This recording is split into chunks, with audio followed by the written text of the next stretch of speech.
तो भगवत गीता का 8वां श्लोक, भगवत गीता 10.8, 10वां अध्याय 8वां श्लोक। अहम सर्वस्य प्रभवो मत्तः सर्वं प्रवर्तते इति मत्वा भजन्ते मां बुधा भाव समन्विता। तो ये 4 श्लोक जो है ना, ये बहुत इंपॉर्टेंट है। ये आप सभी को याद करना चाहिए। जैसे तैसे करके आप ये 4 श्लोक को याद करिए, तो हमें भगवत गीता का जो सार है वो समझ में आएगा। तो ये जो पहला श्लोक है, इसमें भगवान बोलते हैं, अहम सर्वस्य प्रभवो मत्तः सर्वम प्रवर्तते इति मत्वा भजन्ते माम बुधा भाव समन्विता। मैं समस्त आध्यात्मिक तथा भौतिक जगतों का कारण हूँ। मतलब हम सर्वस्य प्रभु, मुझसे सब कुछ आया है। मत्तः सर्वम प्रवर्तते, मेरे से सारी चीजें निकलती हैं। प्रत्येक वस्तु मुझसे ही उद्भूत है, मतलब मुझसे ही सारी चीजें निकलती हैं। इति मत्वा भजन्ते माम, ये जान करके जो मेरी भक्ति करता है वो बुधा भाव समन्विता, ऐसा व्यक्ति बुद्धिमान है। जो बुद्धिमान ये भली भांति जानते हैं, वे मेरी प्रेम भक्ति में लगते हैं तथा हृदय से पूरी तरह मेरी पूजा में तत्पर होते हैं। तो भगवान ये सबसे बेसिक चीज बता रहे हैं, मैं समस्त आध्यात्मिक तथा भौतिक जगतों का कारण हूँ, प्रत्येक वस्तु मुझसे ही उद्भूत है। जो बुद्धिमान या भली भांति जानते हैं, वे मेरी प्रेम भक्ति में लगते हैं तथा हृदय से पूरी तरह मेरी पूजा में तत्पर होते हैं। तो ये जो बुद्धिमान व्यक्ति है, वो जानता है कि भगवान ही सभी कारणों के कारण है, और ये जान करके वो भगवान की भक्ति करता है। ये नहीं कि सेंटिमेंटल होकर के भक्ति कर रहा है कि हाँ, मैं अगर भगवान की भक्ति नहीं करूंगा तो मेरे ऊपर कुछ हानि हो जाएगी, मुझे कुछ हानि हो जाएगी, या भगवान मेरे ऊपर गुस्सा हो जाएंगे। नहीं, ऐसा नहीं। ये जानते हुए कि भगवान ही सभी कारणों के कारण है, सारी चीजें भगवान से ही निकल रही है, ये जान करके एक बुद्धिमान व्यक्ति भगवान की प्रेम भक्ति में लग जाता है। तो तात्पर्य बहुत सुंदर तात्पर्य लिखते हैं प्रभुपाद जी, आप लोग ध्यान से सुनिएगा। ये सेल्फ एक्सप्लेनेटरी है, इसमें ज्यादा एक्सप्लेनेशन नहीं चाहिए। प्रभुपाद जैसे बता रहे हैं ना, अगर हम ध्यान से पढ़े ना, तो हमें अपने आप ही समझ में आ जाएगा। तो आप ध्यान से सुनिए प्रभुपाद जी क्या बता रहे हैं। तात्पर्य, जिस विद्वान ने वेदों का ठीक से अध्ययन किया हो और भगवान चैतन्य जैसे अधिकारियों से ज्ञान प्राप्त किया हो तथा यह जानता हो कि इन उपदेशों का किस प्रकार उपयोग करना चाहिए, वही यह समझ सकता है कि भौतिक तथा आध्यात्मिक जगतों के मूल श्री कृष्ण ही हैं। इस प्रकार के ज्ञान से वह भगवत भक्ति में स्थिर हो जाता है। वह व्यर्थ की टिकाओं से या मूर्खों के द्वारा कभी पथभ्रष्ट नहीं होता। सारा वैदिक साहित्य स्वीकार करता है कि कृष्ण ही ब्रह्मा, शिव तथा अन्य समस्त देवताओं के स्रोत हैं। अथर्ववेद में, अथर्ववेद के गोपालतापन उपनिषद में कहा गया है, यो ब्रह्मांडम विदधाति पूर्वम यो वे वेदांश गापयति स्म कृष्ण। प्रारंभ में कृष्ण ने ब्रह्मा को वेदों का ज्ञान प्रदान किया और उन्होंने भूतकाल में वैदिक ज्ञान का प्रचार किया। पुनः नारायण उपनिषद में कहा गया है, अथ पुरुष हवै नारायणो अकमायत प्रजा सृजयते। तब भगवान ने जीवों की सृष्टि करनी चाहिए, इसका अर्थ यह है।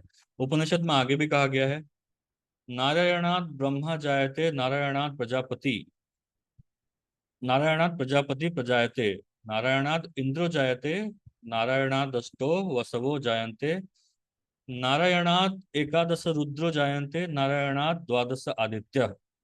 मतलब नारायण से ब्रह्मा उत्पन्न होते हैं, नारायण से प्रजापति उत्पन्न होते हैं, नारायण से इंद्र और 8 वसु उत्पन्न होते हैं, और नारायण से ही 11 रुद्र तथा 12 आदित्य उत्पन्न होते हैं। ये नारायण कृष्ण के ही अंश हैं, एक्सपेंशन ऑफ कृष्ण, कृष्ण के ही अंश हैं।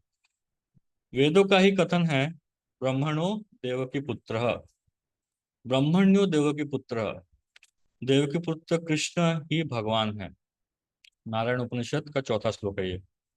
तब यह कहा गया, एको वे नारायण आसिन्न ब्रह्मा न ईशानो नापो नाग्नि समो नेपे नेमे ध्यावा पृथ्वी न नक्षत्राणि न सूर्य।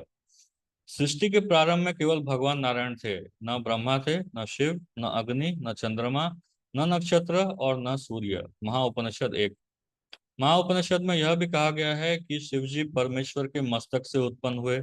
अतः वेदों का कहना है कि ब्रह्मा तथा शिव को सृष्टा भगवान की ही पूजा की जानी चाहिए। ब्रह्मा तथा शिव के सृष्टा भगवान की पूजा की जानी चाहिए। मोक्ष धर्म में कृष्ण कहते हैं, प्रजापतिं च रुद्रम चाप्यहमेव सृजामि वै, तो ही माम न विजानीतो मम माया विमोहितो। मैंने ही प्रजापतियों को, शिव तथा अन्यों को उत्पन्न किया, किंतु वे मेरी माया से मोहित होने के कारण यह नहीं जानते कि मैंने ही उन्हें उत्पन्न किया। और पुराण में भी कहा गया है, नारायण परो देवस तस्मात् जातस् चतुर्मुख, तस्मात् ध्रुवो अभवत देव सच सर्वज्ञता गतः। नारायण भगवान हैं जिनसे ब्रह्मा उत्पन्न हुए और फिर ब्रह्मा से शिव उत्पन्न हुए। भगवान कृष्ण समस्त उत्पत्तियों के स्रोत हैं और वे सर्व कारण कहलाते हैं। वे स्वयं कहते हैं, क्योंकि सारी वस्तुएं मुझसे उत्पन्न हैं, अतः मैं सबों का मूल कारण हूँ। सारी वस्तुएं मेरे अधीन हैं, मेरे ऊपर कोई भी नहीं है। कृष्ण से बढ़कर कोई परम नियंता नहीं है। जो व्यक्ति प्रामाणिक गुरु से या वैदिक साहित्य से इस प्रकार कृष्ण को जान लेता है, वह अपनी सारी शक्ति कृष्ण भावनामृत में लगाता है और सचमुच विद्वान पुरुष बन जाता है। उसकी तुलना में अन्य सारे लोग जो कृष्ण को ठीक से नहीं जानते, मात्र मूर्ख सिद्ध होते हैं। केवल मूर्ख ही कृष्ण को सामान्य व्यक्ति समझेगा। कृष्ण भावना भावित व्यक्ति को चाहिए कि कभी मूर्खों द्वारा मोहित न हो। उसे भगवत गीता की समस्त अप्रामाणिक टीकाओं एवं व्याख्याओं से दूर रहना चाहिए और दृढ़ता पूर्वक कृष्ण भावनामृत में अग्रसर होना चाहिए। तो यहाँ देखिए, यहाँ पे प्रभुपाद जी ने बहुत सारे श्लोक कोट किए हैं जहाँ बताया जा रहा है कि नारायण या भगवान कृष्ण ही सभी देवी देवताओं के स्रोत हैं। और प्रभुपाद जी यहाँ देखिए दो बार बोलते हैं, स्टार्टिंग में भी बोलते हैं कि हमें अप्रामाणिक जो है, अप्रामाणिक टीकाएं हैं भगवत गीता के ऊपर, उससे हमें बचना चाहिए। और लास्ट में भी सेम चीज बोलते हैं। थोड़ा बीच में आप देखिए, स्टार्टिंग में बोलेंगे आ, वो किसी भी प्रकार का बिना मतलब का जो टीका है उससे या मूर्खों से भ्रमित नहीं होता है जो भक्त है, जो बुद्धिमान व्यक्ति है। और अंत में प्रभुपाद सेम चीज बोलते हैं, अप्रामाणिक टीकाओं व्याख्याओं से दूर रहना चाहिए। क्योंकि प्रभुपाद जी ना, आप देखेंगे बार बार ये चीजों को बोलते हैं। प्रभुपाद जी के पास एक एक रिपोर्टर एक बार आई थी प्रभुपाद जी के पास। तो प्रभुपाद जी ने नया नया अपना टीका लॉन्च किया था भगवत गीता के ऊपर। उस टाइम मैकमिलन को दिया गया था। तो मैकमिलन ने नया नया प्रभुपाद जी का जो भगवत गीता का ट्रांसलेशन था वो लॉन्च किया था। तो वो आने के बाद एक रिपोर्टर ने उनसे पूछा कि मार्केट में इतने सारे ट्रांसलेशन अवेलेबल हैं, इतने सारे ट्रांसलेशन हैं भगवत गीता के, इतनी सारी टीकाएं हैं, तो फिर एक नया टीका की जरूरत क्या है, एक अलग से एक टीका बनाने की जरूरत क्या है। तो प्रभुपाद ने रिपोर्टर को बोला कि जब एक बार कुछ सालों पहले जब ये टीका नहीं थी, जब ये भगवत भगवत गीता प्रिंटिंग नहीं हुआ था, तो उस समय एक लेडी आई थी, एक माता जी उनके पास आई थी। उसने पूछा था कि मैं कौन सी भगवत गीता पढूं। तो प्रभुपाद ने बोला कि मेरे पास कोई उत्तर नहीं था।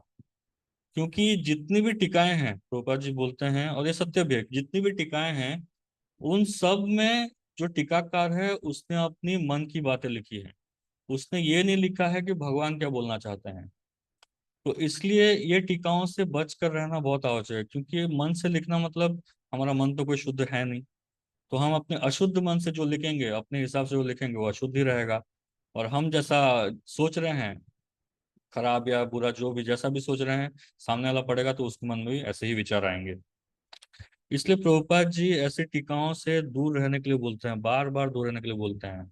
ऐसा व्यक्ति जो प्रामाणिक व्यक्ति से सुन सकता है, सुनता है और सुन करके ये जानता है कि भगवान नारायण या भगवान कृष्ण ही सभी चीजों के स्रोत हैं, सभी चीजें उनसे ही निकली हैं, वही व्यक्ति जा करके भगवान की भक्ति बड़ी आसानी से कर सकता है। तो ये सबसे बेसिक चीज है। ये जो चतुश्लोकी आचार्य बोलते हैं, ये चतुश्लोकी गीता है, ये जो 4 श्लोक हैं, इनमें भगवत गीता का सार बताया गया है।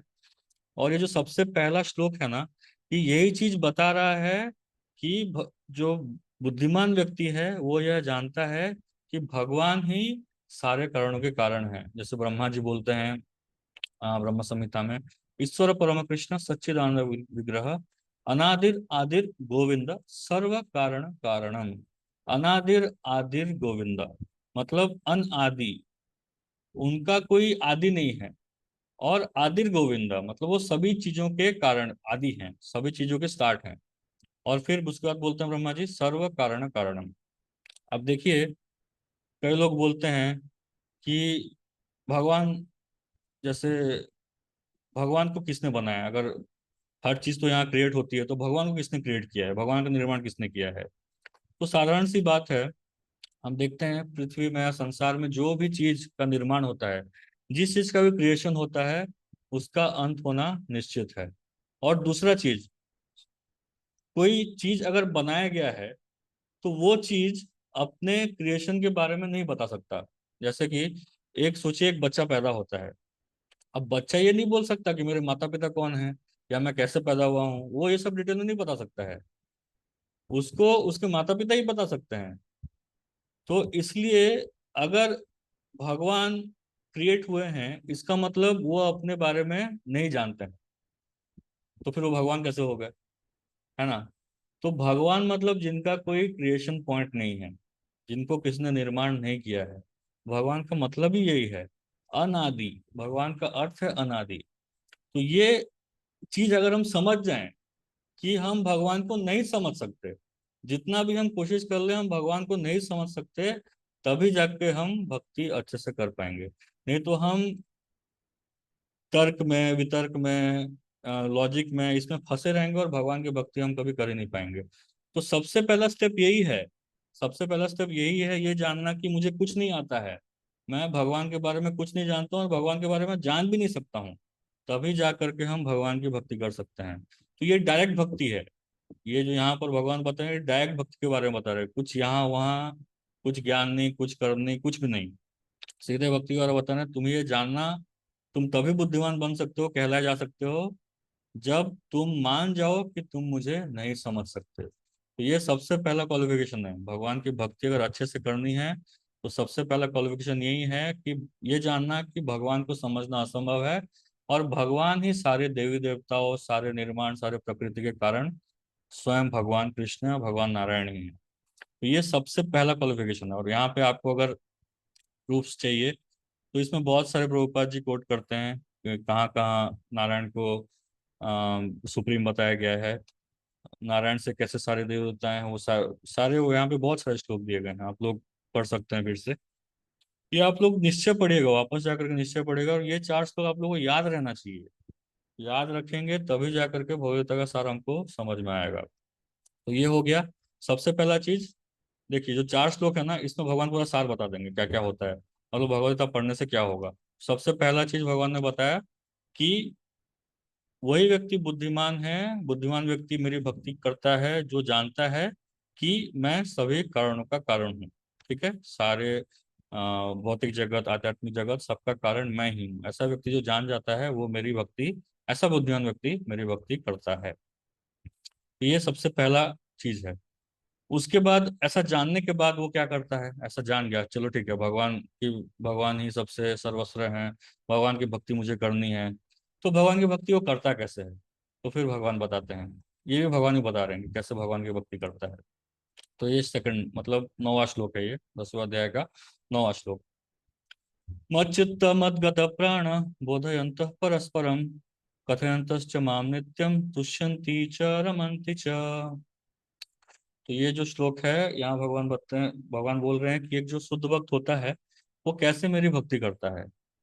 मत चित्त मत गत प्राण मतलब अपने चित्त को मुझ में लगा देता है। जो शुद्ध भक्त होता है अपने चित्त को मतलब अपने विचार को पूरी तरह से मुझ में लगाता है। मत चित्त मत गत प्राण मतलब जो भी वो कार्य करता है, मतलब सेवा, सेवा किसे करता है? भगवान ही करता है। तो पूरा मेरे बारे में सोचते रहता है और सेवा भी मेरा करता है। मत चित्त मत गत प्राण, गत प्राण और चित्त, ये दो। फिर क्या करता है?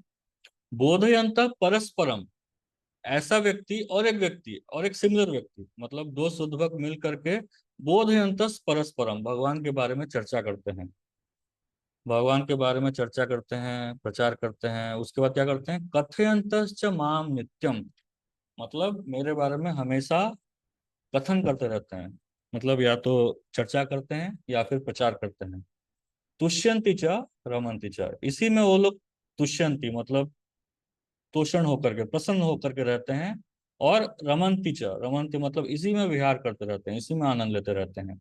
किस चीज में? केवल मेरे कथा में अपने चित्त चित्त को मुझ में लगा करके, और मेरी सेवा कर करके, और मेरे बारे में चर्चा करके, ये चीजें करके जो शुद्ध भक्त हैं वो क्या करते हैं, तुष्यंति च रमन्ति रमन्ति च, इसी में रमन करते रहते हैं और इसी में संतुष्ट रहते हैं। तो ये शुद्ध भक्तों का लक्षण है, मतलब भक्तों का लक्षण यही है कि उनको ये करना, निरंतर उनको ये करना चाहिए, अपना चेतना भगवान में लगाए, सेवा भगवान के लिए करे, और हमेशा दूसरे भक्तों के साथ भगवान के बारे में चर्चा करें। ये नहीं कि भक्तों के बीच में आकर के हम पॉलिटिक्स की बातें कर रहे हैं, कौन सी सोसाइटी में क्या हुआ उसके बारे में कर रहे हैं, टीवी में क्या हुआ उसके बारे में चर्चा कर रहे हैं। नहीं, भक्त एक दूसरे के साथ जब आते हैं तो भगवान के बारे में चर्चा करते हैं। बाकी सोसाइटी का जो सिचुएशन है वो तो हमेशा चेंज होते रहता है, वो कोई ऐसा नहीं है कि आज कुछ है कल कुछ और हो जाएगा, वो हमेशा होते रहेगा, फिर वो खत्म होगा, फिर नया चीज आ जाएगा, वो चलता रहेगा। लेकिन भगवान की भक्ति जो है बहुत अर्जेंट है। एक शुद्ध भक्त जो होता है वो चीज समझता है और भगवान के बारे में ही चर्चा करता है दूसरे भक्तों के साथ। कथयंतश्च माम नित्यम, हमेशा मेरे बारे में प्रचार करता है। मेरे शुद्ध भक्तों के विचार मुझ में वास करते हैं, उनके जीवन मेरी सेवा में अर्पित रहते हैं, और वे एक दूसरे को ज्ञान प्रदान करते तथा मेरे विषय में बातें करते हुए परम संतोष तथा आनंद का अनुभव करते हैं। तो तात्पर्य कोई पढ़ सकते हैं? हरे कृष्णा, कोई पढ़ना चाहेंगे तात्पर्य?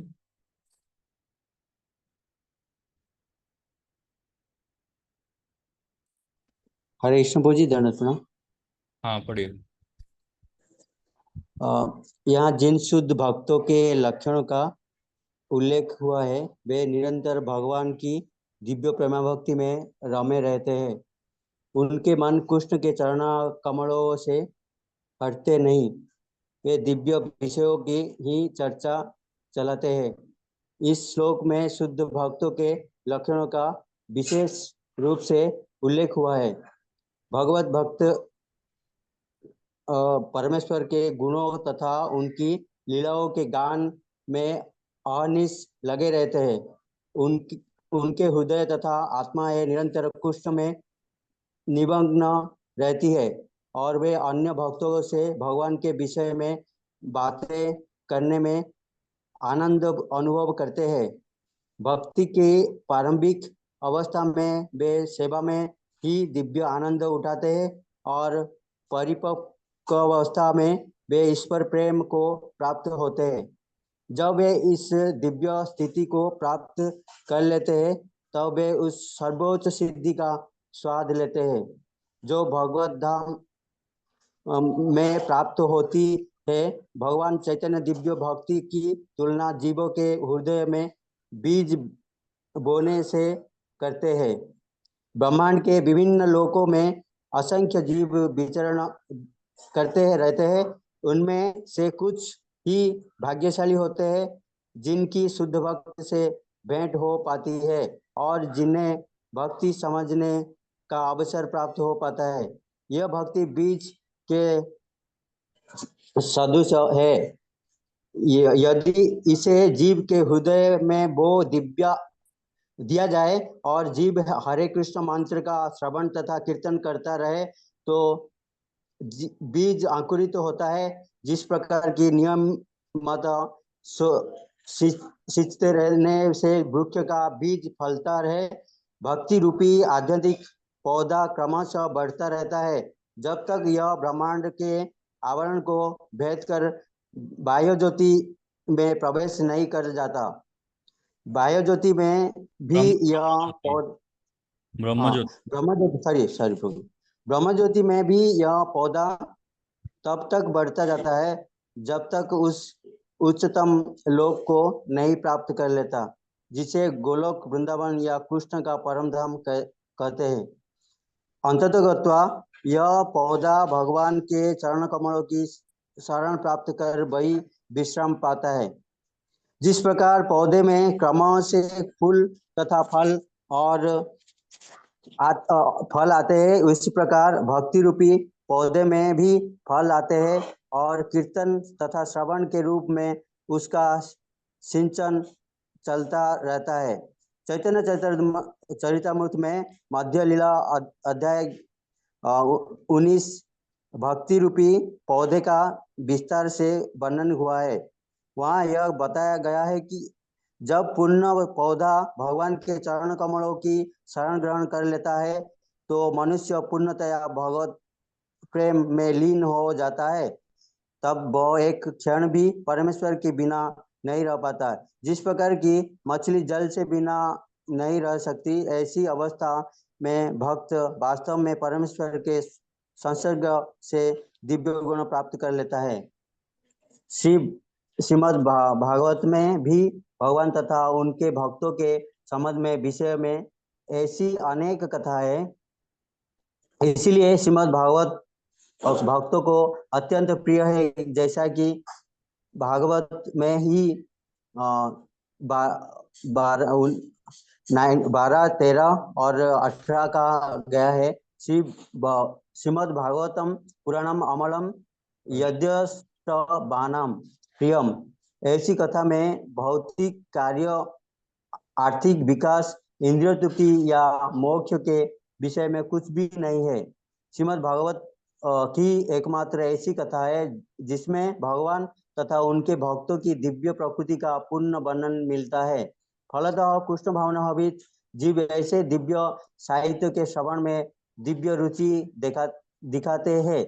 जिस प्रकार तरुण तथा तरुणी को परस्पर मिलने में आनंद प्राप्त होता है, तेषां सतत युक्तानां हाँ, बस बस भजतां बस। हरे कृष्णा। हरे कृष्ण। हाँ, तो ये 9वां श्लोक जो है यहाँ पे, आप लास्ट में देखिए, श्रीमद् भागवतम के बारे में बता रहे हैं प्रभुपाद जी। जो भागवतम है उसमें जो 4 पुरुषार्थ आप देखते हैं, हम जो कई बार यज्ञ करते हैं या फिर कोई कई कथाकार होते हैं, तो ये 4 पुरुषार्थ के बारे में बताते हैं। धर्म अर्थ काम मोक्ष, धर्म अर्थ काम मोक्ष, धर्म अर्थ काम मोक्ष। इसी के बारे में पूरे संसार में जो भी वेद हैं, वेद पुराण हैं, जो स्मार्त ब्राह्मण है, बस इसी के बारे में चर्चा करते रहते हैं। लेकिन जो श्रीमद् भागवत है वो ये 4 चीजों के बारे में बोलता ही नहीं है। ये 4 चीजों को एकदम तुच्छ मानता है। इवन मोक्ष को भी भागवत एकदम तुच्छ मानता है। तो श्रीमद् भागवतम पुराणम अमलम यद वैष्णवानाम प्रियम। श्रीमद् भागवतम के बारे में क्या क्या कहा गया है? श्रीमद् भागवतम पुराणम अमलम, उसमें कोई मल नहीं है, कोई गंदगी नहीं है। वो इस तरह का पुराण है जिसमें कोई गंदगी नहीं है। श्रीमद् भागवत जो पुराण है उसमें किसी भी तरह की गंदगी नहीं है। अमलम यत वैष्णवानाम प्रियम, इसलिए ये वैष्णवों का बहुत प्रिय है। यद वैष्णवानाम प्रियम। तो ये श्रीमद् भागवत में केवल भगवान की भक्ति और भक्तों के बारे में ही चर्चा है। केवल भक्ति के बारे में चर्चा है। श्रीमद् भागवत में आपको धर्म अर्थ काम मोक्ष के बारे में कुछ भी चर्चा नहीं मिलेगी। तो इसलिए प्रभुपाद जी श्रीमद् भागवत को ग्लोरीफाई करते हैं। तो इसलिए जो भक्त होते हैं वो निरंतर श्रीमद् भागवत का चर्चा करने में उनको बड़ा आनंद आता है। श्रीमद् भागवत के बारे में चर्चा करने में, उसके बारे में प्रचार करने में, उसको सुनने में, उसको बोलने में उनको बहुत आनंद आता है उसके बारे में। तो यहाँ पे प्रभुपाद जी एक कॉन्सेप्ट बताते हैं। यहाँ प्रभुपाद जी भक्ति लता बीज के बारे में बता रहे हैं। अगर आप लोगों ने ध्यान से सुना होगा, जो सेकंड पैराग्राफ है, दूसरा पैराग्राफ में प्रभुपाद जी भक्ति लता बीज के बारे में बताते हैं। तो वहाँ यहाँ बताया गया है कि एक बहुत ही भाग्य से ए रूपे ब्रह्मांड भ्रमित कोनो भाग्यवान जीव गुरु कृष्ण प्रसाद पाए भक्ति लता बीज, श्लोक आता है। तो बहुत ही कोई बड़ा वेला एक भाग्यवान व्यक्ति होता है, पूरा ब्रह्मांड भर में 84 लाख योनि में भटकते भटकते बड़ा मुश्किल से आकर के पहले तो मनुष्य जीवन मिलता है उसको। कैसे करके मनुष्य जीवन मिल जाता है, फिर मनुष्य जीवन मिलने के बाद एक कोई महात्मा होता है जो भगवान की भक्ति के बारे में जानना चाहता है। और उनमें से कोई वेला एक होता है, कोई एक बहुत अखंड भाग्यवान होता है जिसको गुरु और कृष्ण का प्रसाद मिलता है, उस ऐसा ही व्यक्ति, उसने बहुत सब कुछ कर लिया है, ज्ञान योग कर चुका है, अष्टांग योग कर चुका है, कर्म योग कर चुका है, तभी जा करके उसको गुरु कृष्ण रूपी प्रसाद मिल रहा है। और जब ऐसे आध्यात्मिक गुरु मिल जाते हैं जो केवल भगवान कृष्ण की भक्ति के बारे में ही प्रचार करते हैं, सिखाते हैं, तो ऐसे आध्यात्मिक गुरु जब उसको मिलते हैं, तो वो उस व्यक्ति के हृदय में, उस वो जो नया भक्त है उसके हृदय में एक बीज बोते हैं। उस बीज को कहा जाता है भक्ति लता बीज। लता मतलब क्रीपर। ये जो भक्ति जैसा क्रीपर है, भक्ति का जो बीज है, वो एक लता की तरफ बढ़ते रहता है। तो ये लता धीरे धीरे जा करके सारे जितने भी लोग हैं उनको जा करके अंत में ब्रह्म ज्योति में पहुंचता है। और ब्रह्म ज्योति से आगे जा करके फिर वो भगवान कृष्ण, गोलोक वृंदावन में भगवान कृष्ण के चरण कमल को बांध के पकड़ लेता है। तो जब उनको पकड़ लेता है तब जा करके वो अपनी भक्ति में अच्छे से स्थित हो जाता है। लेकिन जब तक वो भगवान कृष्ण तक नहीं पहुंचता है, तब तक लता है ना, इसलिए भक्ति लता कहा गया है। लता जो है ना, डगमगाते रहता है। तो जब तक उसने भगवान कृष्ण का चरण पकड़ा नहीं है, तब तक वो डगमगाते रहेगा। कहीं भी वो, उसका जो है उसका जड़ समाप्त हो सकता है। और विशेष करके कहा गया है कि अगर कोई वैष्णव अपराध करता है, मतलब दूसरे वैष्णव का कोई अपमान करता है या उनको भला बुरा सुनाता है या किसी और के सामने जा करके किसी दूसरे वैष्णव का उपहास करता है, तो ऐसा करने से क्या होता है ना, देखिए हम जैसे एक बीज दिया गया है, ठीक है, तो बीज को हम सींच रहे हैं, हम पानी से सींच रहे हैं। वो पानी क्या है? श्रवण कीर्तन। श्रवण और कीर्तन के माध्यम से, श्रवण मतलब भगवान के नामों का श्रवण करना, उनका कथा श्रवण करना, और कीर्तन भगवान के नाम को जप करना, उनका कीर्तन करना। इससे हमारे भक्ति लता बीज को पानी मिल रहा है। वो पानी मिल करके धीरे धीरे धीरे भक्ति, वो जो क्रीपर है वो लता, वो धीरे धीरे बढ़ रहा है। लेकिन वही अगर वैष्णव प्रथम कर लेते हैं, तो सोचिए उसमें क्या होता है। तो एक जैसा गार्डन होता है, एक बगीचा में, एक बगीचा में सोचिए एक पागल हाथी आ जाए, तो उस बगीचे का क्या हाल होगा? कौन सा लता कौन सा पेड़, कुछ बचने वाला नहीं है। तो जो लता वता होता है, जो भी जितना भी हमने सींचा है, जितना भी पानी दिया है, जो भी किया है, सब कुछ नष्ट हो जाता है। तो इसलिए वैष्णव अपराध बिल्कुल भी नहीं करना चाहिए। वैष्णव अपराध से पूरा अच्छे से बचना चाहिए। जो भगवान का भक्ति करने लगा है या भगवान का भक्ति कर रहा है, उनका हमें अपराध कभी नहीं करना चाहिए। भले ही बाहर रूप से दिखाई दे कि वो कुछ गड़बड़ कर रहे हैं, गलती कर रहे हैं, लेकिन उनका उपहास जा करके हम दूसरे के सामने करेंगे या उनकी निंदा करेंगे, तो हम वैष्णव अपराध कर रहे हैं। ये वैष्णव अपराध अगर करेंगे तो इसको हाथी माता अपराध कहा जाता है। हाथी माता मतलब मत्त हाथी, पागल हाथी आता है और सब कुछ नष्ट करके चला जाता है। तो वैष्णव अपराध से विशेष करके हमें बहुत सावधान रहना चाहिए। वैष्णव के प्रति अपराध बिल्कुल नहीं करना चाहिए, तभी जा करके हम भगवान की भक्ति अच्छे से कर पाएंगे। ये तो एक हो गया। और दूसरा, हम जब सींच रहे हैं, हम जब ये भक्ति लता बीज को सींच रहे हैं, तो जब हम कोई पेड़ पौधा, कोई भी हम पेड़ उगाते हैं, तो उसके साथ साथ बहुत सारे खरपतवार उगाते हैं, है ना। वीड्स, वीड्स बोलते हैं उसको इंग्लिश में। बहुत सारे वीड्स निकल के आ जाते हैं, उस पेड़ के साथ साथ वीड्स निकल आता है। तो अगर हम वो वीड्स को टाइम टाइम पर निकालते नहीं रहेंगे, तो वो पेड़ कभी भी बढ़ नहीं पाएगा। वो पेड़ जड़ से ही खत्म हो जाएगा। वो जो लता है वो कभी भी आगे बढ़ नहीं पाएगा। तो इसलिए हमारे भक्ति लता को अच्छे से, उसको ग्रोथ करने के लिए, अच्छे से बढ़ाने के लिए, जो वीड्स हैं, खरपतवार हैं, उनको निकालना पड़ेगा। अब ये खरपतवार, वीड्स क्या हैं? वीड्स हैं भौतिक इच्छाएं। हम भक्ति कर रहे हैं, लेकिन हमारी भौतिक इच्छा भी है। हमें बहुत धन चाहिए, हमें कोई बड़ा सा पोस्ट चाहिए, हमें बहुत बड़े कॉलेज में पढ़ना है, हम भक्ति कर रहे हैं, बहुत बहुत बड़ा पोस्ट चाहिए, हम बहुत पैसा कमाना चाहते हैं। ये भौतिक आसक्ति, ये एक वेड़ है। उसके बाद मुक्ति पाने की इच्छा। मैं इस भौतिक जगत से मुक्त, मैं परेशान हो गया हूँ यहाँ से, मैं अभी मुक्त होना चाहता हूँ। तो ये भी एक अनर्थ है।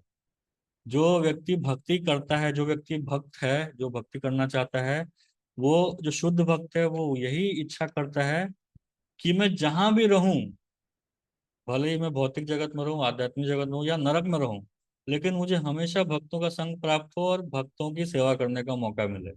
एक भक्त की इच्छा ये होती है। एक भक्त की इच्छा नहीं होती है कि मुझे मुक्ति चाहिए, मैं ये सबसे भाग जाना चाहता हूँ, ये सबसे दूर जाना चाहता हूँ।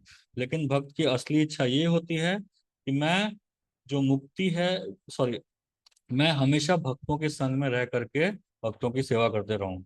तो ये ध्यान रखना बहुत आवश्यक है। हम जब कर रहे हैं ना भक्ति, जब हम कर रहे हैं, तो भक्ति के साथ साथ साइड साइड में बहुत सारी इच्छाएं भी आ जाती हैं हमारी। तो उस इच्छाओं इच्छाओं को अगर हम ठीक से निकालेंगे नहीं ना, तो देखिए, जब हम एक पेड़, कोई लता निकाल रहे हैं, जैसे लौकी का लता या कोई कोई भी पेड़ पौधा का हम लता, कोई फूल का हम लता निकाल रहे हैं, ठीक है। तो लता के साथ साथ अगर खरपतवार आ रहे हैं, वीड्स आ रहे हैं, तो जब हम पानी डालेंगे तो वीड्स भी साथ ही साथ ग्रो करेंगे, है ना।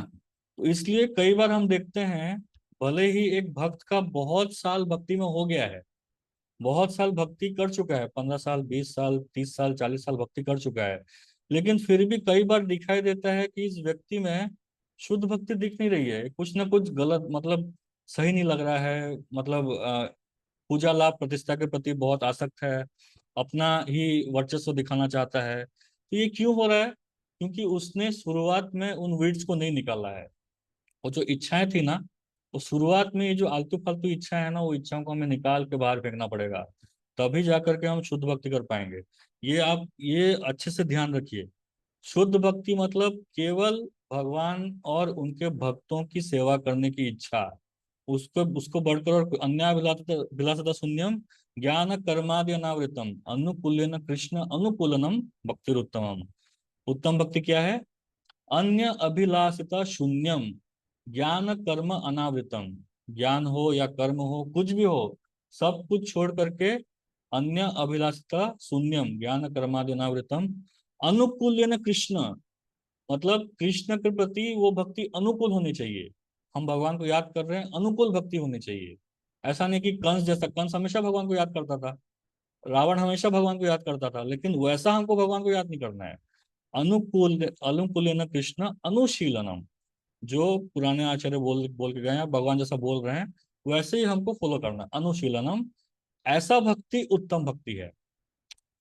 तो ऐसी भक्ति के लिए हमें प्रयास करना चाहिए, नहीं तो बाकी तो भक्ति के साइड इफेक्ट्स बहुत सारे हैं। हमें बहुत धन मिल जाएगा, हमें बहुत सारे फॉलोअर्स मिल जाएंगे, हमें बहुत लोग आकर के पूछेंगे, हमें धन संपत्ति बहुत मिल जाएगा। तो ये सब तो साइड इफेक्ट्स है, ये सब हो रहा है मतलब हमने वीड्स को वाटर किया है, हमने खरपतवारों को वाटर किया, हमने अपने भक्ति लता को वाटर नहीं किया है। तो ये हमारा चेक पॉइंट है।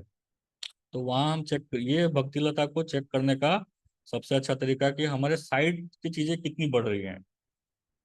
तो ये हो गया। फिर अंत में इतना केयर लेकर के हम जाएंगे, तब जाकर के वो जो लता है वो जा करके भगवान कृष्ण के चरणों को पकड़ेगा।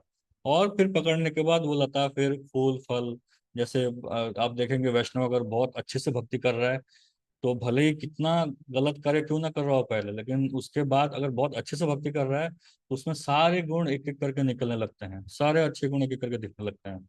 तो वो, ये उसके फूल और फल हैं, सब फल निकल के आ रहे हैं। तो ये भक्ति लता बीज है। तो हमें अपनी भक्ति लता बीज को, हमें बहुत भाग्य से हमें प्रभुपाद जैसे एक महान साधु मिले हैं, और प्रभुपाद की वजह से हमने उनकी पुस्तकें पढ़ी हैं, हमारे अंदर वो भक्ति लता बीज बोया गया है। प्रभुपाद ने अपने पुस्तकों के माध्यम से उस बीज को बोया है। अभी हमारी जिम्मेदारी है कि कैसे हम उस बीज को अच्छे से प्रोटेक्ट करके उसको भगवान कृष्ण के चरणों तक ले जाएं। तो हम जितना अच्छे से सिंचाई करेंगे, सिंचाई मतलब श्रवण कीर्तन, हियरिंग चैंटिंग, जितना सिंचाई करेंगे अच्छे से, उतना अच्छे से भक्तिलता बीज बढ़ेगा। और वैष्णव अपराध से बचना है, और यहाँ वहाँ की डिजायर से हमको बचना है, इच्छाओं से बचना है, तभी जा करके हम शुद्ध भक्ति की ओर बढ़ पाएंगे। तो क्लियर है आप लोगों को? जी हरे प्रभु कृष्ण। जी। हाँ ठीक है, चलो एक आंसर आया है। तो हम आगे बढ़ते हैं। तो ये हो गया, ये दो चीज हो गया। सबसे पहला कि जो भगवान को समझता है कि भगवान ही सभी चीजों का कारण है, ऐसा सोच करके वो बुद्धिमान व्यक्ति भगवान का भजन करता है। कैसे करता है? मत चित्ता मत गता प्राण बोधयंत परस्परम कथयंत माम नित्यम तुष्यन्ति च रमन्ति च। तो भगवान की ऐसी भक्ति करता है और उसमें रमण करता है। फिर क्या करता है? फिर ऐसा भक्ति के साथ क्या होता है? ऐसा भक्ति के साथ भगवान एक विशेष चीज करते हैं। क्या करते हैं भगवान? भगवान बोलते हैं तेषां सतत युक्तानां भजतां प्रीति पूर्वकम ददामि बुद्धि योगंतम ये नमाम उपयांति ते। तो भगवान बोलते हैं तेषां सतत युक्तानाम, ऐसा जो व्यक्ति जो सतत युक्त रहता है, मतलब मेरी भक्ति में युक्त रहता है, निरंतर लगा रहता है। भजताम कैसे? प्रीति पूर्वकम, प्रेम के साथ मेरी भजन कर रहा है। भजताम प्रीति पूर्वकम, उसके साथ मैं क्या करता हूँ? ददामी बुद्धि योगंतम ये नमाम उपयांति ते। तो अगर वो मूर्ख भी है, अगर वो पढ़ा लिखा नहीं है, उसको कुछ पता नहीं है, उसको श्लोक पढ़ना नहीं आता है, उसको कुछ नहीं आता है, तो अगर वो निरंतर मेरी भक्ति में लगा हुआ है तो मैं स्वयं उसको बुद्धि प्रदान करता हूँ। कैसे? वो मेरे पास वापस आएगा। तो ये भगवान की विशेष कृपा है। तो इसलिए हमें बड़ा निडर होकर के बिना कोई डाउट से हमें भगवान की भक्ति करनी चाहिए, क्योंकि भगवान यहाँ स्वयं गारंटी दे रहे हैं। भगवान की गारंटी दे रहे हैं कि हमें कोई क्वालिफिकेशन नहीं चाहिए, हमें कोई बड़ा स्कॉलर होने का जरूरत नहीं है, कोई बड़े बड़े संस्कृत श्लोकास जानने की जरूरत नहीं है, कोई इतना कुछ, बस हम जितना हमको कहा गया है उतना हम करें, भगवान की भक्ति करें अच्छे से, तो भगवान ही हमें रास्ता दिखाएंगे। Krishna will provided intelligence how to advance in bhakti. भगवान ही हमें वो बुद्धि, हमें वो मार्ग दिखाएंगे कैसे हमें भगवान की भक्ति अच्छे से करनी है। इसलिए हमें जितना बोला गया है उतना अच्छे से करते रहें, भगवत पढ़ते रहें, जप करते रहें, और शास्त्रों का अध्ययन करते रहें, भक्तों का संग लेते रहें, मंदिर आते रहें, मंदिर में सेवा करते रहें। तो अपने आप ही भगवान बुद्धि देंगे कि कैसे सब चीजों से बच करके भगवान की भक्ति अच्छे से की जाए। तो हरे कृष्णा, कोई और पढ़ना चाहेंगे?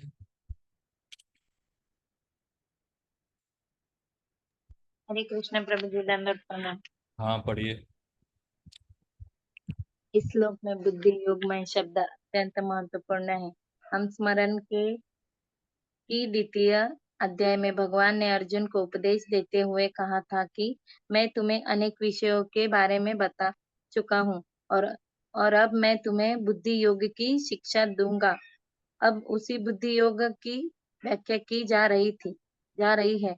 बुद्धि योग कृष्ण भावनामृत रहकर कार्य करने को कहते हैं, और यही उत्तम बुद्धि है।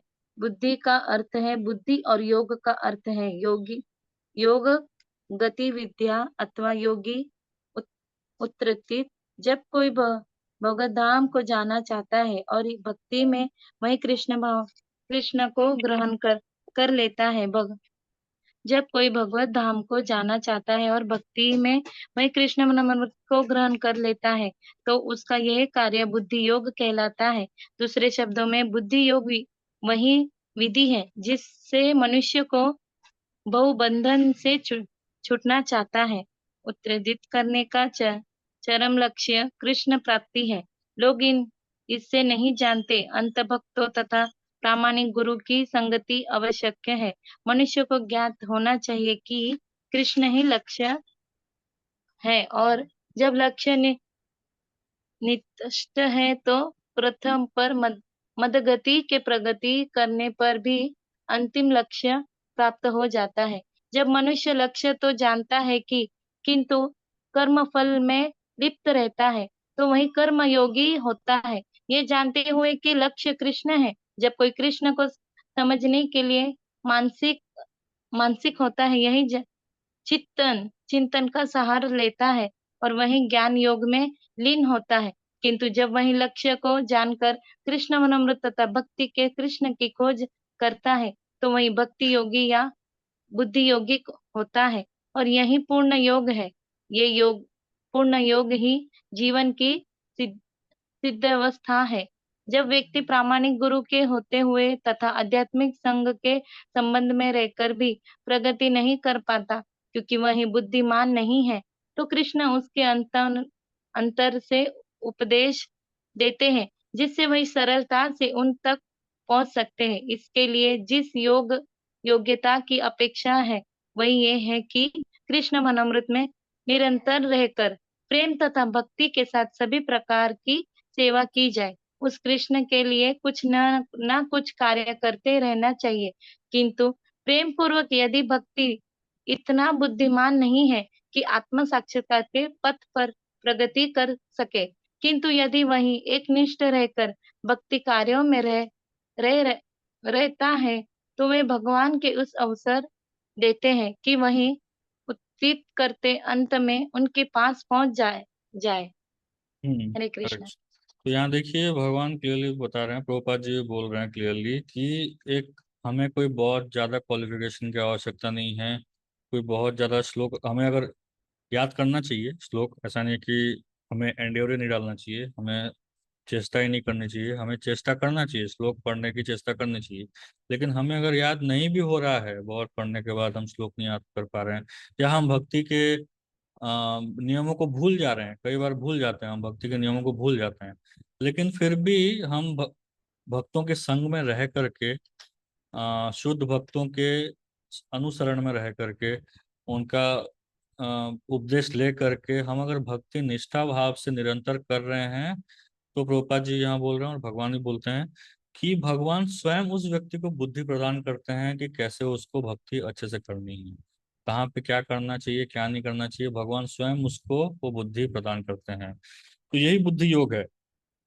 जब हम अपनी बुद्धि को भगवान की सेवा में लगाते हैं, तो उसी को बुद्धि योग कहा जाता है। बुद्धि योग मतलब भक्ति योग को ही बुद्धि योग कहा जा रहा है यहाँ पे। तो भगवान ने यही बुद्धि योग को दूसरे अध्याय में बताया था, यहाँ फिर से बोल रहे हैं उस बुद्धि योग के बारे में बता रहे हैं कि action in Krishna consciousness, Krishna भावनामृत में सेवा करना ही बुद्धि योग है, और वही सबसे बड़ी बुद्धि है। तो इसलिए हमें ये नहीं सोचना चाहिए, इंफीरियरिटी कॉम्प्लेक्स कभी नहीं आना चाहिए कि मुझे तो ये नहीं पता, मैं कैसे भक्ति करूंगा करूंगी। जितना आता है, हमें जितना बोला गया है उतना अच्छे से करना चाहिए हमें। हाँ, ये बात ध्यान रखें कि मन का नहीं करना चाहिए, मन से करेंगे तो वो फिर उत्पात एवं कल्पते, एकांति की हरि भक्ति उत्पात एवं कल्पते। अपना अकेले जा करके मैं हम सोचेंगे कि हम घर में बैठ करके अपना अकेले भजन करेंगे, तो वो उत्पात है, वो कुछ नहीं है। हम अकेले रह करके जा करके घर में भक्ति कर रहे हैं ना, तो मन में ऐसे बहुत बेकार बेकार ख्यालें आती हैं। वो हमारा असलियत तभी पता चलेगा जब हम भक्तों के संग में आएंगे। भक्तों के संग में आएंगे तभी पता चलेगा कि हमारे मन में कितना कलुषित भावना बचा हुआ है। और जा करके उस चीज को इंट्रोस्पेक्ट करना चाहिए, उस चीज को देखना चाहिए कि मैं, अरे मैं ऐसा सोचता था क्या, मैं ऐसा सोचती थी क्या, ये सोचना चाहिए। तब ये सोचेंगे तभी जा करके हम भक्ति में आगे बढ़ पाएंगे। अगर हम अपने बारे में नहीं सोच पा रहे हैं, लेकिन बाकी सबका दोष दिख रहा है हमको कि उसने मुझे ऐसा बोला, उसने मुझे ऐसा बोला, ये ऐसा करता है, वो ये कर रहा है, दुनिया भर का गलती दिख रहा है, लेकिन हमारा भाव कैसा है वो हमें दिख ही नहीं रहा है। हम कैसे दूसरे के साथ डील कर रहे हो हमें दिख नहीं रहा है। फिर कोई मतलब नहीं उस भक्ति का। तो जब तक हम इंट्रोस्पेक्ट नहीं करेंगे अपने आप को देखेंगे नहीं अच्छे से कि हमारा भाव कहाँ जा रहा है, और तब तक हम भक्ति अच्छे से नहीं कर पाएंगे। और वो कहाँ दिखेगा, वो भक्तों के संग में ही दिखेगा। जब भक्त हमारे साथ डील करेंगे ना, तभी जाकर के हमें समझ में आएगा कि हमारे मन में क्या भाव आ रहे हैं, सही भाव आ रहे हैं गलत भाव आ रहे हैं। जब तक डील नहीं करेंगे तब तक समझ में नहीं आएगा। इसलिए भक्तों के साथ रह करके सेवा करना प्रॉपर गाइडेंस में बहुत आवश्यक है, ये हमेशा याद रखिए। हमेशा हमको गाइडेंस में भक्ति करना है, कभी भी हम इंडिपेंडेंट नहीं हो सकते। अगर कोई हमारे ऊपर नहीं है तो प्रभुपाद जी हैं, प्रभुपाद की पुस्तकें हैं। तो हमें हमेशा किसी न किसी गाइडेंस में रह करके ही भक्ति करना चाहिए। ये मत सोचिए कि इतने साल हो गए तो मैं अपने आप से भक्ति कर सकता हूँ, ये कभी नहीं होने वाला है। ऐसा अगर आपने सोच लिया तो एकांत की हरि भक्ति उत्पात है, वह कल्पत है, वो केवल उत्पात है और कुछ नहीं है। बस हम परेशान, अपने आप को परेशान कर रहे हैं, दूसरों को परेशान कर रहे हैं, और कुछ नहीं। हमेशा गाइडेंस में रह करके भक्ति करना चाहिए। तो ये हो गया। तो वही हमें ये नहीं सोचना है कि मैं ये नहीं कर सकता, वो नहीं कर सकता, क्या होगा मेरा, ऐसा इन्फीरियरिटी कॉम्प्लेक्स नहीं होना चाहिए। ये हमें ध्यान रखना है कि हम अगर अच्छे से भक्ति करेंगे तो भगवान अपने आप हमें बुद्धि देंगे कि कैसे वो चीज को हमें करना है। तो भगवान स्वयं रास्ता निकालते हैं। तो प्रभुपाद जी की इच्छा थी कि उनको अपने गुरु महाराज की इच्छा पूरी करनी है, उनको विदेश में जा करके प्रचार करना है। तो देखिए भगवान ने कैसे रास्ता निकाला, पूरे दुनिया भर में प्रभुपाद ने जाकर के प्रचार कर दिया, 108 मंदिर खोल दिए 12 साल में। कोई साधारण व्यक्ति कर सकता है? क्योंकि वो निरंतर भगवान की इसी में तेसाम सतत युक्ता नाम, प्रभुपाद जी सतत युक्ता नाम, हमेशा भगवान की सेवा में युक्त थे।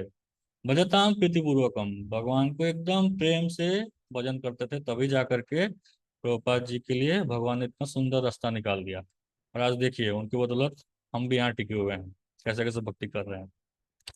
ये भगवान की विशेष कृपा है। तो भगवान की कृपा और कैसे आती है, नेक्स्ट श्लोक में भगवान वो बताएंगे। तो नेक्स्ट श्लोक भगवान बोलते हैं तेषाम् एवानुकंपार्थम अहम अज्ञानजं तमः नाशयामि आत्मभावस्तु ज्ञानदीपेन भास्वता। तो भगवान बोल रहे हैं, ये जो 11वां श्लोक है, ये भगवान अपनी विशेष कृपा के बारे में बोलते हैं। तेषाम एव अनुकंपार्थम, तेषाम एव, उस व्यक्ति को, एव अनुकंपा, मैं विशेष कृपा देता हूँ, अनुकंपार्थम अहम अज्ञानजम तम, मैं उसके जो अज्ञान और तमोगुण है उसको नाश कर देता हूँ। नाशयामि आत्मभावस्तु ज्ञान दीपेन भास्वत, कैसे? ज्ञान के दीप से मैं उसके ये अंधकार को नष्ट कर देता हूँ। तो भगवान विशेष कृपा दिखाते हैं। भगवान बोल रहे हैं कि मैं उन पर विशेष कृपा करने हेतु उनके हृदय में वास करते हुए ज्ञान के प्रकाशमान दीपक के द्वारा अज्ञान जन्य अंधकार को दूर करता हूँ। तो भगवान, जो अज्ञान है, जो हम इस भौतिक जगत में फंसे हुए हैं, हम सोचते हैं कि मैं इसका पति हूँ, मैं इसकी पत्नी हूँ, मैं इसका माता पिता, ये अंधकार को भली भांति भगवान अपनी कृपा, विशेष कृपा से, विशेष कृपा, भगवान तो विशेष कृपा से इस अंधकार को दूर कर देते हैं। तो तात्पर्य कोई पढ़ना चाहेंगे? हरे कृष्ण प्रभु जी, दंडवत प्रणाम। हाँ, पढ़िए माता जी। तात्पर्य श्रील प्रभुपाद की जय। जब भगवान चैतन्य बनारस में हरे कृष्ण महामंत्र की कीर्तन का प्रवर्तन कर रहे थे तो हजारों लोग उनका अनुसरण कर रहे थे। तत्कालीन बनारस के अत्यंत प्रभावशील एवं विद्वान प्रकाशानंद सरस्वती उनको भावुक कहकर उनका उपहास करते थे। कभी कभी भक्तों का आलोचन दार्शनिक यह सोचकर करते हैं कि भक्तगण अंधकार में हैं और दार्शनिक दृष्टि से भोले भाले भावुक हैं, किंतु ये तथ्य नहीं है। ऐसे अनेक बड़े बड़े विद्वान पुरुष हैं जिन्होंने भक्ति का दर्शन प्रस्तुत किया है, किंतु यदि कोई भक्त उनके साहित्य का या अपने गुरु का लाभ न भी उठाए और यदि वे अपनी भक्ति के एक निष्ठ रहे तो उसके अंतर से कृष्ण स्वयं उसकी सहायता करते हैं। अतः कृष्ण भावना अमृत में रत एक निष्ठ भक्त ज्ञान रहित नहीं हो सकता। इसके लिए इतनी ही योग्यता चाहिए कि वह पूर्ण कृष्ण भावना अमृत में रहकर भक्ति संपन्न करता रहे। आधुनिक दार्शनिकों का विचार है कि बिना विवेक के शुद्ध ज्ञान प्राप्त नहीं किया जा सकता। उनके लिए भगवान का उत्तर है कि जो लोग शुद्ध भक्ति में रत हैं, भले ही वे प्राप्त दीक्षित न हो तथा वैदिक नियमों से पूर्णतः अवगत न हो, किंतु भगवान उनकी सहायता करते हैं, जैसे कि इस श्लोक में बताया गया है। भगवान अर्जुन को बताते हैं कि मात्र चिंतन से परम सत्य भगवान को समझ पाना असंभव है, क्योंकि भगवान इतने महान हैं कि कोरे मानसिक प्रयास से उन्हें न तो जाना जा सकता है, न ही प्राप्त किया जा सकता है। भले ही कोई लाखों वर्ष तक चिंतन करता रहे, किंतु यदि भक्ति नहीं करता, यदि यह परम सत्य का प्रेमी नहीं है, तो उसे कभी भी कृष्ण का या परम सत्य समझ में नहीं आएगा। परम सत्य कृष्ण केवल भक्ति से प्रसन्न होते हैं और अपनी अचिंत्य शक्ति से वे शुद्ध भक्त के हृदय में स्वयं प्रकट हो सकते हैं। शुद्ध भक्त के हृदय में तो कृष्ण निरंतर रहते हैं और कृष्ण की उपस्थिति सूर्य के समान है, जिसके द्वारा अज्ञान का अंधकार तुरंत दूर हो जाता है। शुद्ध भक्त पर भगवान का यही विशेष कृपा है। करोड़ों जन्मों के भौतिक संस्कृत के कल्मश के कारण मनुष्य का हृदय भौतिकता के मल धूलि से आच्छादित हो जाता है, किंतु जब मनुष्य भक्ति में लगता है और निरंतर हरे कृष्ण का जप करता है तो वह मल तुरंत दूर हो जाता है और उसे शुद्ध ज्ञान प्राप्त होता है। परम लक्ष्य विष्णु को इसी जप तथा भक्ति से प्राप्त किया जा सकता है, अन्य किसी प्रकार से मनोधर्म या तर्क द्वारा नहीं। शुद्ध भक्त जीवन की भौतिक आवश्यकताओं के लिए चिंता नहीं करता, ना तो उसे कोई और चिंता करने की आवश्यकता है, क्योंकि हृदय से अंधकार हट जाने पर भक्त की प्रेम भक्ति से प्रसन्न होकर भगवान स्वतः सब कुछ प्रदान करते हैं। यही भगवत गीता का उपदेश सार है। भगवत गीता के अध्ययन से मनुष्य भगवान के शरणागत होकर शुद्ध भक्ति में लग जाता है। जैसे ही भगवान अपने ऊपर भार ले लेते हैं, मनुष्य सारे भौतिक प्रयासों से मुक्त हो जाता है। हरे कृष्णा। दंड प्रणाम प्रभु जी। हरे तो कृष्ण। श्री चैतन्य महाप्रभु की एक लीला बोल करके हम विराम देंगे। श्री चैतन्य महाप्रभु ने जब संन्यास लिया था, तो संन्यास लेने के बाद वो जगन्नाथपुरी आ गए। जगन्नाथपुरी आने के बाद अ, एक सेकंड।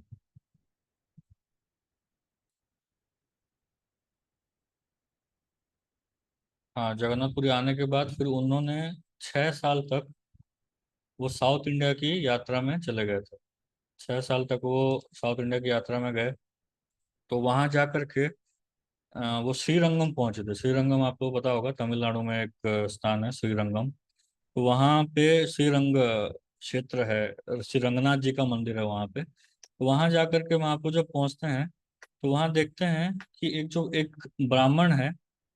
एक ब्राह्मण निरंतर भगवत गीता को पढ़ रहा है। तो चैतन्य महाप्रभु ने जब पता किया, तो महाप्रभु को पता चला कि जो ब्राह्मण था वो अनपढ़ था, उसको पढ़ना लिखना नहीं आता था, हल्का हल्का थोड़ा मोड़ा जानता था।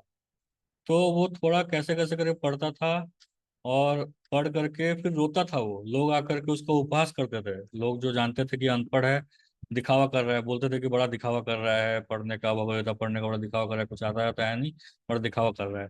तो बहुत रोता था वो ब्राह्मण, बहुत रोता था, भगवत पढ़ता था और बहुत रोता था। तो महाप्रभु ने जा करके पता किया उसके बारे में कि ये व्यक्ति क्या है, मतलब क्यों इतना रो क्यों रहा है, भगवत पढ़ रहा है, रो क्यों रहा है। तो जब महाप्रभु उसके पास गए, तो उसने बोला कि मेरे जो गुरुदेव हैं, मेरे गुरुदेव ने बोला है कि तुम निरंतर इस भगवत गीता का अध्ययन करो, इसका श्लोक का पाठ करो और भगवत गीता पढ़ते रहो। तो भले ही मुझे श्लोक आता हो नहीं आता हो, ठीक से उच्चारण करना हो नहीं आता हो, मैं निरंतर कर रहा हूँ, क्योंकि मेरे गुरु ने बोला है, इसलिए मैं निरंतर कर रहा हूँ। तो महाप्रभु बोलते हैं, तो फिर रो क्यों रहे हो तुम? मुझे रोना इसलिए आ रहा है क्योंकि जब भी मैं सोचता हूँ कि भगवान ने कैसे एक अपने भक्त के लिए अ, भगवान ने सारथी का रोल निभाया था। सारथी मतलब, सारथी क्या होता है? ड्राइवर। एक ड्राइवर का रोल निभाया था। और सारथी जो होता है युद्ध में, जब सारथी होता है ना, तो युद्ध में जब युद्ध होता है ना, तो सुनाई देता है। तो जो योद्धा होता है, जो रथी होता है, उसको जब सारथी को इंस्ट्रक्शन देना होता है कि लेफ्ट चलो राइट चलो, तो वो बोल नहीं सकता, चिल्ला नहीं सकता, क्योंकि वो बिजी है, तीर चलाने में बिजी है। तो उसको अगर लेफ्ट जाना है, तो लेफ्ट कंधे पे मारेगा, पैर से लेफ्ट कंधे में मारेगा लेफ्ट जाने के लिए बोलने के लिए। और अगर राइट जाने के लिए बोलना है तो राइट कंधे में मारेगा। और आगे जाने के लिए बोलना है तो जोर से पीछे पीठ पीठ में मारेगा सारथी को। तो ये सारथी का रोल होता था। तो वो रोल को भगवान कृष्ण ने अर्जुन के लिए लिया था। ये जब मैं सुनता हूँ कि भगवान ने अपने भक्त के लिए, पार्थ के लिए पार्थ सारथी बन गए थे, तो मैं अपने आप को कंट्रोल नहीं कर पाता हूँ, मेरे आंखों से आंसू अपने आप ही निकल आते हैं। तो ये जब भगवान सुनते हैं, तो भगवान सुन करके बोलते हैं कि भगवत गीता का सार को तुमने ही समझा है। ये जो बाकी सब जो बोल रहे हैं ना कि तुमको पढ़ना नहीं आता, ये वो बड़ा दिखावा कर रहे हो, ये लोग कुछ नहीं जानते हैं। तुमने ही भगवत गीता के सार को समझा है, क्योंकि तुमने जो तुम्हारे गुरु ने बोला था उसको तुमने अच्छे से पालन किया है, और निरंतर उसी सेवा में तुम लगे हुए हो। इसलिए आज मैं तुम्हें आलिंगन करता हूँ। तो देखिए, ये जो व्यक्ति भगवान की भक्ति कर रहा था, अपने गुरु का आज्ञा का पालन कर रहा था, उसे स्वयं भगवान आए उसको आलिंगन करने के लिए। स्वयं भगवान चैतन्य महाप्रभु उसको आकर के उसको आलिंगन करते हैं। तो ये होता है एक शुद्ध भक्त के साथ, जो निरंतर भक्ति करते रहता है। उसको भगवान स्वयं आकर के उसके अंदर का अज्ञान, भले ही हमको कुछ पता नहीं है, जैसे ब्राह्मण को कुछ पता नहीं था, लेकिन उसके अंदर का जो अंधकार है, उसको भगवान ने ज्ञान के दीपक से उस अंधकार को भगा दिया।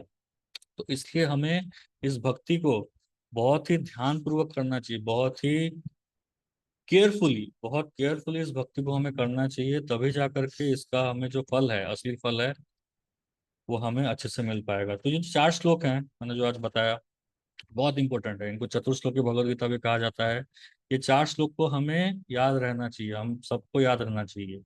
अहम सर्वस्व प्रभवो मत सर्वम प्रवर्तते इति मत्वा भजन्ते मां बुधा भाव समन्विता मच्चित्तमद्गत प्राण बोधयन्तस् परस्परम कथयन्तश्च माम नित्यम तुष्यन्ति च रमन्ति च। उसके बाद तेषां सततयुक्तानां भजताम प्रीतिपूर्वकम ददामि बुद्धि योगंतम ये न माम उपयांति थे। और लास्ट में भगवान कृपा करते हैं, विशेष कृपा दिखाते हैं। तेषाम एवानुकंपार्थम अहम अज्ञान जमतमा नाशयामि आत्मभावस्तो ज्ञान दीपेन भास्वता। तो ये चार श्लोक हमें याद रहेगा तो हम भक्ति में कभी डगमगाएंगे नहीं, क्योंकि हमें पता है कि भगवान हमेशा हमारे साथ में है। हमें पता है कि भगवान ही सब कारणों के कारण है, जो भी हो रहा है, जो भगवान उसके निरीक्षण में ही हो रहा है, कुछ यहाँ वहाँ बाहर से नहीं हो रहा है। और भगवान हमें हमारे साथ है हमेशा, भगवान हमारे ऊपर विशेष कृपा करेंगे, इस भाव रह करके हम अच्छे से भक्ति कर पाएंगे।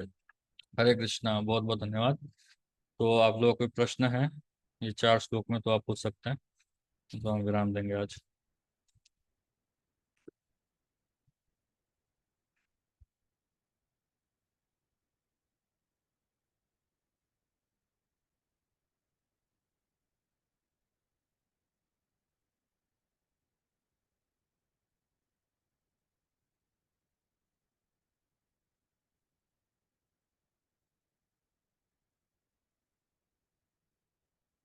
ये किसी ने क्वेश्चन पूछा है, आप रोज हमें अपना पिछला जन्म याद नहीं रहता है, क्या पीड़ा दर्द मिला वो 1% भी याद नहीं है, तो जब सब यही मर जाते हैं आत्मा को तो कुछ नहीं हो सकता है, तो कोई पीड़ा कैसे दे सकता है? अरे आपको, आपके बिना चाहे आपको प्रॉब्लम्स नहीं आते हैं क्या?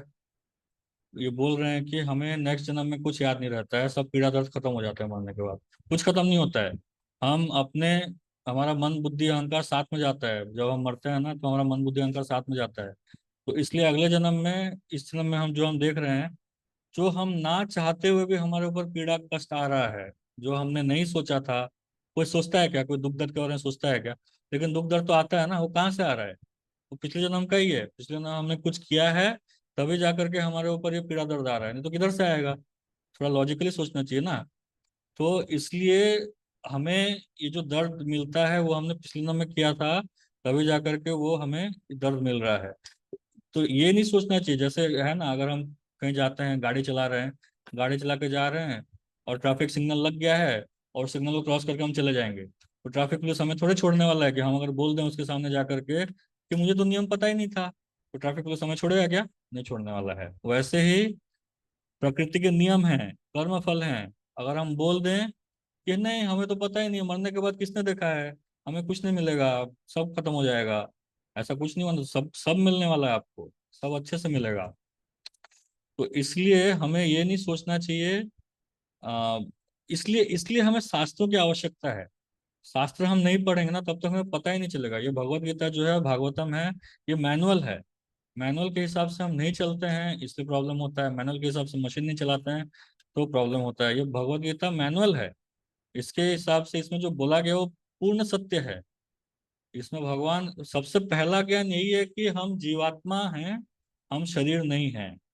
तो जीवात्मा के हिसाब से हमें कार्य करना चाहिए। तो जो हमें दुख दर्द मिल रहा है वो हमें पिछले जन्म में कुछ किया है तभी जाके हमको मिल रहा है। तो ये नहीं सोचना चाहिए कि मरने के बाद सब खत्म हो जाता है, सब जाता है नेक्स्ट लाइफ में।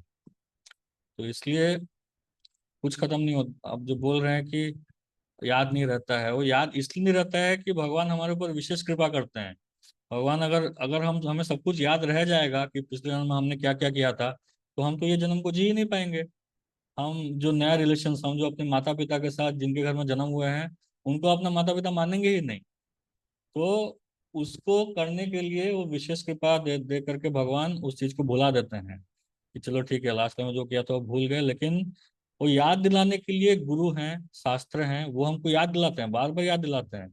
लेकिन फिर भी हम याद करना नहीं चाहते हैं, दूसरे माध्यम है याद दिलाने के, लेकिन हम वो चीज को एक्सेप्ट करते नहीं हैं। अभी ऐसे भी कई सारे केसेस आते हैं जिनको अपना पिछला जन्म याद होता है। कई ऐसे केसेस आते हैं जो बोलते हैं कि मुझे अपना पिछला जन्म पूरा याद है। तो क्या ऐसा व्यक्ति आकर के भक्ति कर रहा है क्या? हम अगर पिछला नाम याद भी रख लें तो भी हम भक्ति नहीं करने वाले हैं। भक्ति हम तभी करेंगे जब हमें शुद्ध भक्ति कृपा होगी, तभी जाकर के हम भगवान की भक्ति कर पाएंगे। तो मरने के साथ खत्म नहीं होता है कुछ, सब साथ में जाता है, जो हम कर रहे हैं सब साथ में जाएगा। और अपना हमारा जो अगला जन्म है उसी से डिसाइड होने वाला है। हरे कृष्ण प्रभु जी, दंडवत प्रणाम। एक क्वेश्चन पूछ सकते हो प्रभु जी? हरि बोल। एक प्रभु सेकंड, जी एक हरे कृष्ण। एक मिनट रुकिए। क्वेश्चन है ये, उनका क्वेश्चन है कि भक्ति करने पता नहीं कहाँ कहाँ सुनते हैं आप लोग। रोज मैंने कोई सुना था कि भक्ति करने के लिए शरीर का होना इम्पोर्टेंट है, लेकिन जब वो आत्मा बन जाता है तो उसको कुछ नहीं याद रहता है। ये पता नहीं, ये सब फिल्मी चीजें हैं ये हैं। इसलिए आप भगवद गीता अच्छे से पढ़िए, सेकंड चैप्टर पढ़िए अच्छे से, तभी जाके आपको क्लियर होगा कि आत्मा क्या है, शरीर क्या है। वो आपको अच्छे से क्लियर होगा तभी जाके आप क्वेश्चन करिए। नहीं तो ये तो बहुत ही बेसिक क्वेश्चन है। ये क्वेश्चन मतलब शरीर खत्म होने के बाद आत्मा बन जाता है, आत्मा बनता नहीं, हम आत्मा ही है। हमारे कर्म के हिसाब से हमें एक शरीर मिला हुआ है, तो जैसा कर्म करेंगे अगला जन्म में उसके हिसाब से शरीर मिलेगा। तो इसके लिए आप सेकंड चैप्टर पढ़िए, सेकंड दूसरे अध्याय को पढ़िए, तो आपको समझ में आएगा कि आत्मा क्या है, शरीर क्या है। उसमें प्रभुपाद जी ने अच्छे से एक्सप्लेन किया है। हरे कृष्णा। यस प्रभु जी। हाँ प्रभु जी, जो हम लोग का